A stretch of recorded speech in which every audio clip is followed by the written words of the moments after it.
Russia is widely condemned after bombarding residential neighbourhoods in Ukrainian cities, including launching missile strikes in the centre of Kyiv for the first time. Its lead story focuses on those terror events yesterday in Ukraine. And they've got a first-hand account written by a journalist in the city of Dnipro, which was struck by a barrage of Russian missiles for hours yesterday. Very dramatic account that.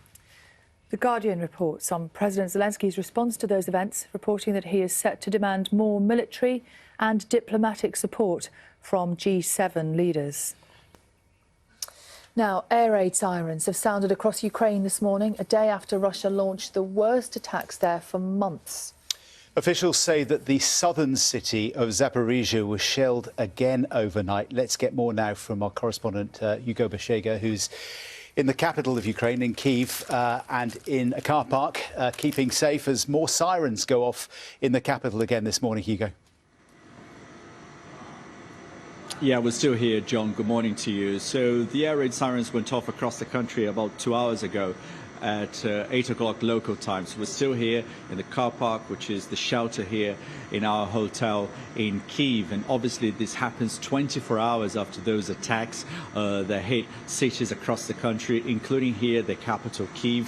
A missile struck very close to our location here yesterday morning. So I think the fear is that more attacks could come today. We had an update from the emergency services in the last hour saying that 19 people were killed yesterday by those missile strikes. 105 people were injured across the country. So an update on the numbers there from the emergency services. You mentioned Zaporizhia. This is a city in the south of the country, very close to the front lines. It has become a frequent target by Russian forces in recent weeks. And we also had an update from the emergency services in Zaporizhia saying that 12 missiles hit public facilities. Apparently a school was hit in the city, and one death has been confirmed in this city. So it seems that attacks continue, at least in the city of Zaporizhia, and across the country. I think people are now in shelters, in bunkers, as they fear more attacks could come today.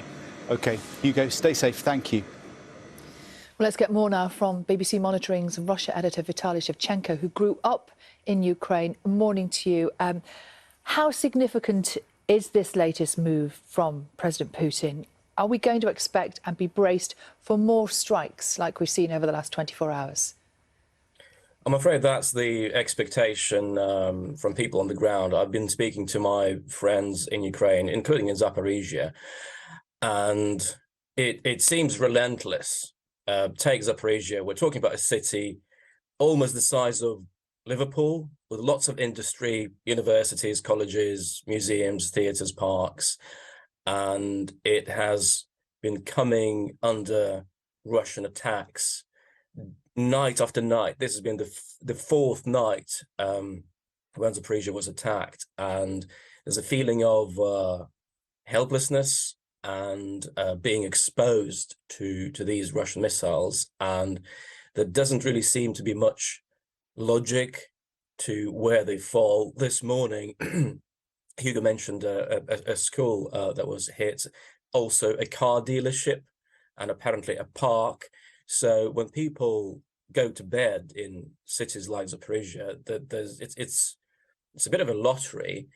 And what's new is the fact that Ukraine's infrastructure has been really badly affected by the Russian missile strikes yesterday morning, and the authorities in Ukraine have introduced electricity rationing.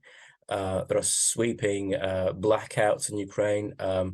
Authorities say that about 300 towns and villages still have no electricity, and locals are being told to stock up on water. And as winter approaches, as temperatures plummet, it's looking really grim and dark and cold for residents of Ukraine. I was going to ask you about tactics and why you think there is this potential change in tactics. I think you might have answered that question for me there, but I guess my next point would be, do you think this is now targeted very much at the resilience that the Ukrainian people have shown so far? Because, as you say, it seems so much more unpredictable Absolutely. It's the very fighting spirit that seems to be under attack since Ukraine received these sophisticated and precise missile artillery systems from the West. It's been able to fight Russian forces on the battlefield much more effectively. So one of the ways in which Russia can respond is target the people and the cities that are hundreds of miles away from the battlefront, apparently trying to undermine the determination to fight. Has it worked? Well, not really. Talking to my friends in Ukraine, all of them are, well, there's a sense of resignation, but also they're saying, look, we're refusing to give up. And yesterday we've seen videos from various bomb shelters across Ukraine where people sang the national anthem in a sign of defiance. People on the metro system in Kiev, they sang folk songs. So this suggests to me that if you look at ordinary Ukrainians, that there's very much this sense of determination to resist and a desire to express their national identity in the face of these lethal and indiscriminate attacks.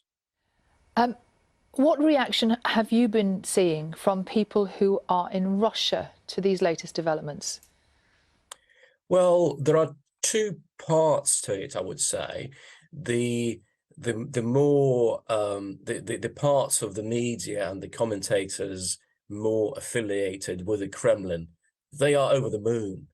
They're saying that this is what Russia should have been doing for months, targeting the infrastructure, undermining Ukrainians' resolve to fight.